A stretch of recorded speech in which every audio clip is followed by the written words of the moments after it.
na lupaing ito sa kabundukang sakop ng Basel sa Switzerland tuwing summer, hitik sa bunga. Tingnan mo naman, ang baba lang, pwede mo nang pitasin. May mansanas, peras, at prunes. This is a bee house. Dito nilalagay ng mga bee ang mga hanis nila. Ayan sila. May sarili ring bee farm at bodega ng mga primera klaseng baka. 18 lang sila nung una.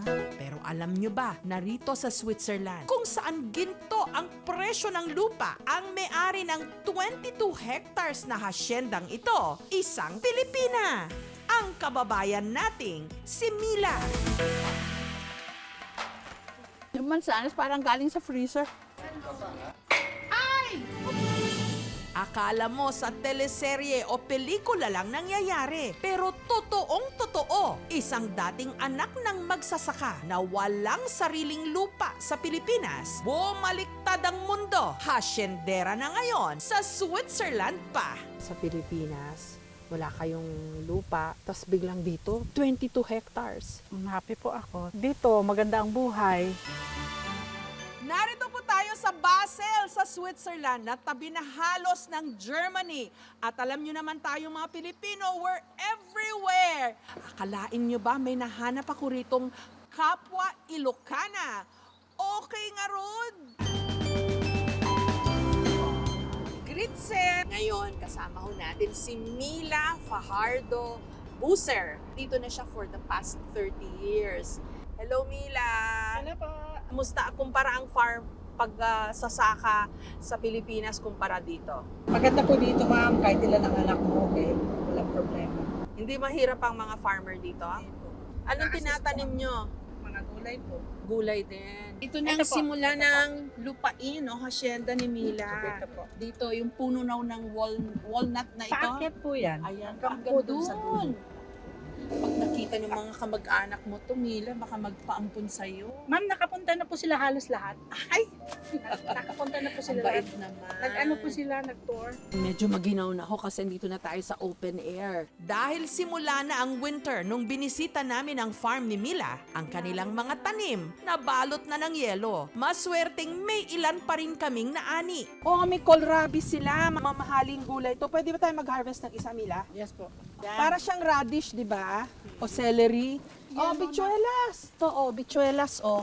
Magsasaka rin ang mga lola ko sa Agoo. Alam ko ng mga ganitong buhay. Nya, DJ, mansanas. Ay, po. may apple pa sila. Natin. Malamig. Kahit yung mansanas parang galing sa freezer.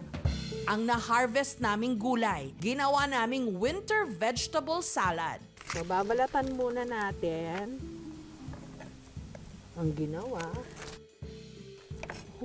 Malamig. Naninigas yung mga kamay ko. Straight from the farm kasi may mga yellow-yellow pa. Hindi ko na maramdaman yung kamay ko. Dali. Yung ginaw. Kastoy niya. Kastoy. Ayan, ma'am. Okay. Ayan. Julienne ang kohlrabi. Kaya matikman nga. Tikman ko nga. Masarap po yan. Fresh na. Parang siyang singkamas. Yeah. Ha? Correct. Mahap nga to sa salad. Tos! Tos tayo, tos! Ito na ang winter vegetable salad namin ni Mila. Mangan tayo apo! Apo, kain po tayo. Sarap. Ang harap talaga. Fresh na fresh. Ito yung barn ni Mila sa Ilocano, sa amin sa La Union, sa Rusar. May pumpkin. Ito yung mga Pansot lang kalabasa po ito. nila, pero iba sa kalabasa natin kasi Mas masarap yung mas sa- masarap na pinupuree ito ginagawa nilang soup. Oh, wow! Hello! Lalaki nila. Kilala rin ang Switzerland sa cheese na masarap at gatas. Tama-tama kasi may alaga rin sila Mila ng mga baka rito. Mga 20, tama? Pero minsan daw umaabot sila ng 36 at malalaki yung baka dito. Hello. Ay, naku, lumalabas ang ngipin. Ay, naninila. Tulungan natin si Mila. Papakain siya ng baka. O, kain na kayo. So, syempre hindi ko pwedeng Ilocanuhin o Tagalogin yung mga baka rito. German-speaking sila. Paano sabihin? Esem. Oh, parang esem. Parang Ilocano din yun ah. Mag-smile. Ang kada baka nabibenta raw ni Namila for 2,000 Swiss francs. Pag kinonvert mo yun to pesos, 150,000 pataas. Bait ng mata niya eh. Tubong Rosales sa Pangasinan si Mila, pang-8 sa 10 magkakapatid. Mahirap ang buhay namin doon. Lupang maluwang, ma'am, may kainyugan. Yun ang tinatrabaho yung tatay ko, ma'am. Ano bang natapos mo sa atin? Wala po eh. High school lang po ako. High school. Kasi oo. nag-Saudi po ako noon. Sa anong trabaho mo sa Saudi natin? Ano po? Domestic.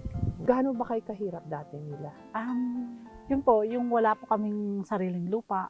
Ganon. Tapos, siyempre marami po kaming magkakapatid. Hindi po kami nagtapos sa pag-aaral dahil nga tatay ko farmer lang. Wala naman kaming pera talaga. Kaya nga po nag-decide ako na pupunta ng Saudi noon. Kasi nakita ko sa pamilya, hindi ako makakapag-aral talaga nito. Sabi ko, kaya yun, nagpunta ako sa Saudi para matulungan kong pamilya.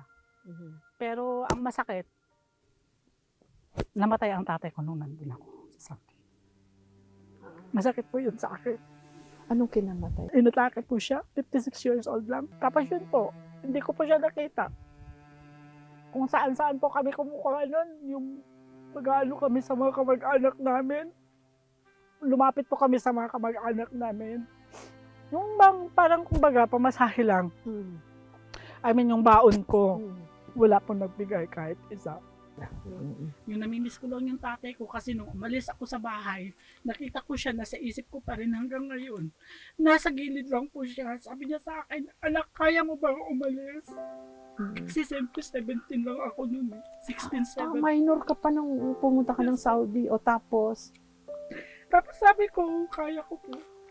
Tapos ang nanay ko iyak siya ng iyak doon kasi nag-decide talaga ako pupunta ng Saudi. Kasi nakita ko yung hirap ba, hindi din naman kami makapag-aral. Kaya ganun. Totoo ba na wala kayong picture? Wala po akong picture sa tatay ko kasi yung lagi pang baha. Thank you so much mga kapuso. Kung nagustuhan niyo po ang videong ito, subscribe na sa GMA Public Affairs YouTube channel. Don't forget to hit the bell button for our latest updates.